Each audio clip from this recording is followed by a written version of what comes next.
Health news మీకోసం.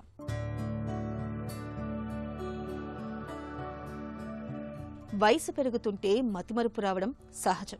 ఈ మతిమరుపుకి నడక లేదా ఇతరత్ర వ్యాయామాలతో చెక్ పెట్టొచ్చని చెబుతున్నారు పరిశోధకులు.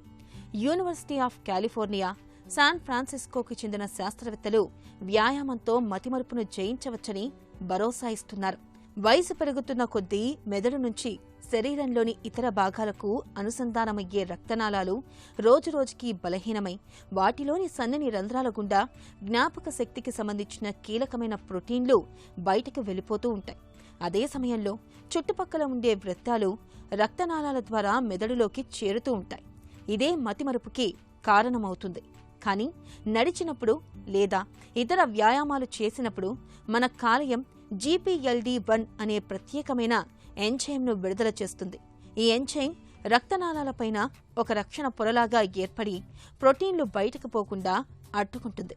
దీంతో వయసుతో పాటు వచ్చే మతిమరుపే కాకుండా అల్జీమర్స్ వంటి వ్యాధులు కూడా రాకుండా ఉంటాయని వివరిస్తున్నారు పరిశోధకులు. అందుకే వయసు పెరుగుతున్న కొద్దీ నడక లేదా ఇతరత్ర తేలికపాటి వ్యాయామాలను చేయడానికి ప్రాధాన్యం ఇవ్వాలని వారు సూచిస్తున్నారు. అలా వ్యాయామాలు చేయలేని వారికి GPLD1 అనే ఎంజైమ్ను కృత్రిమంగా అందించి కూడా మతిమరుపును అడ్డుకోవచ్చనే ఆలోచనలో ఉన్నారు శాస్త్రవేత్తలు.